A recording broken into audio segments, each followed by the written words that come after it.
Masih berkaitan dengan masalah zuhud. Dari Sa'ad bin Abi Waqqas radhiyallahu anhu, dia berkata, aku mendengar Rasulullah SAW bersabda, Inna Allah yuhibbul abda taqiyal ghaniyal khafi. Sungguhnya Allah mencintai seorang hamba yang bertakwa, yang kaya dan tersembunyi.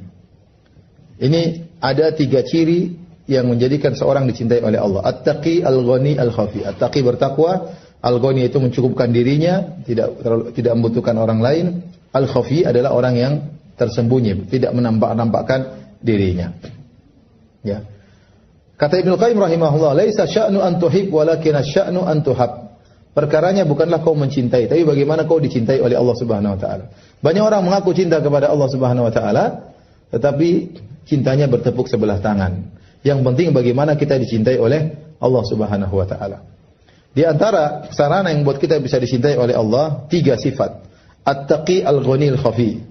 Seorang yang bertakwa, yang kaya, tidak butuhkan orang lain. Yang ketiga al-khafi, yaitu seorang yang sering tidak menampakkan dirinya, ya, tidak pamer-pamer, tidak ingin tampil, ya.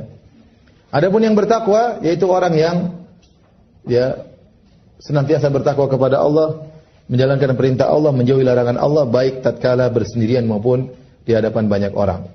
Sebagaimana nasihat Nabi kepada Mu'adz bin Jabal, ittaqillaha haitsu ma kunt, bertakwalah kepada Allah dimanapun kau berada dan kapanpun engkau berada. Kita bertakwa kepada Allah tatkala kita di Indonesia, kita bertakwa kepada Allah tatkala kita di luar Indonesia. Kita bertakwa kepada Allah tatkala di luar rumah, di depan banyak orang, kita bertakwa kepada Allah tatkala sendirian. Ya, kita bertakwa kepada Allah di siang hari, kita bertakwa kepada Allah di malam hari. Itu namanya takwa. Kapan saja kita berusaha bertakwa kepada Allah.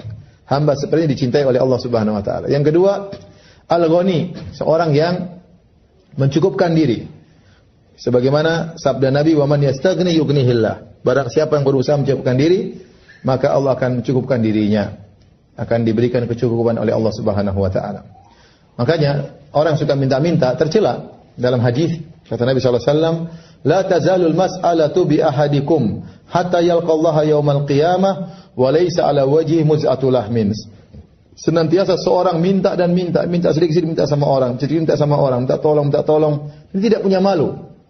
Bukankah kalau kita minta tolong sama orang kita merendahkan diri kita? Harusnya manusia punya malu, punya harga diri. Masa dia minta terus?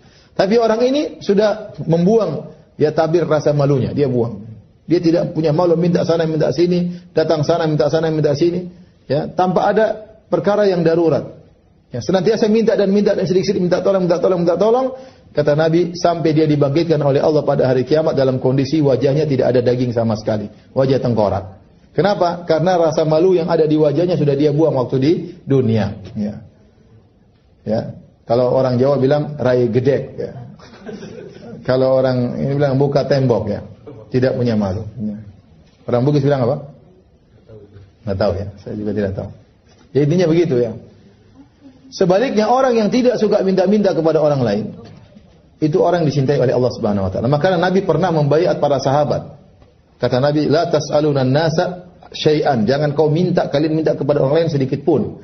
Berusaha tidak minta tolong sama orang lain. Kalau kau berusaha tidak butuh kepada orang lain, Allah akan jadikan kau demikian. Ya.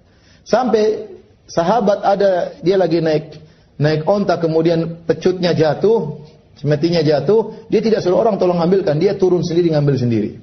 Ya.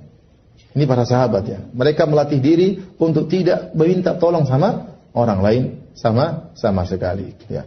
Karena kalau kita minta tolong sama orang, akhirnya kita punya hutang budi sama dia.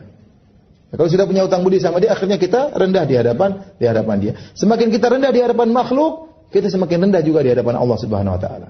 Semakin kita tidak butuh kepada makhluk, kita semakin tinggi di sisi Allah Subhanahu wa taala. Ya. Maka Allah mencintai hamba yang seperti ini, yang tidak suka-suka sedikit-sedikit minta tolong sama orang. Bukannya tidak boleh minta tolong, boleh sesekali. Dibolehkan dalam syariat. Tapi bukan kebiasaan sedikit-sedikit minta tolong, sedikit minta tolong, ya. Ya, sedikit minta ini, minta ini ya ini. Kadang-kadang enggak punya malu. Ya.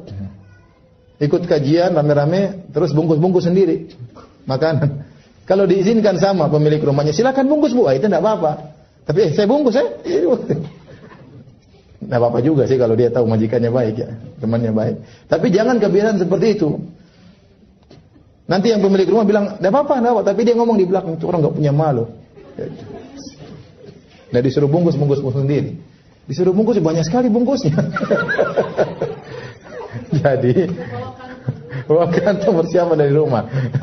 Jadi mau saya biasakan diri kita, jangan butuh sama orang, biasakan ya. Kita punya harga diri. Ya kalau kawan dekat gak ada masalah, kita gak ada jarak. Tapi kadang orang gak begitu kita kenal, gak begitu dekat, kemudian kita sok dekat, kemudian kita minta ya, bikin malu ya. Jangan ya. Kapan orang sudah tahu kita butuh sama dia akan rendahkan kita. Jangankan ustaz saja demikian. Saya tidak bicara tentang orang awam. Ustaz saja yang orang hormat sama ustaz tersebut. Tapi kalau orang itu sudah merasa ustaz ini minta sedikit minta, akan ditinggalkan, akan direndahkan oleh orang tersebut. Apalagi orang-orang biasa.